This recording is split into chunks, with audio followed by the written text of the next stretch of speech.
members of the Police Community Relations Committee, the PCRC. We have the National Vice Chairman, Southwest, Alhaji Magaji Ibrahim Olaniyan.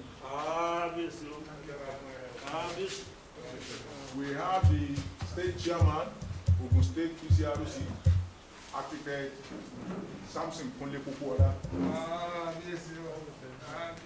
And we have the PRO, the Southwest, from the Kunle Sodipo. And of course, we have the number one policeman in the state, the Commissioner of Police of the State Police Command. He is from Akoko Edo, in Edo State. Issue of vehicles.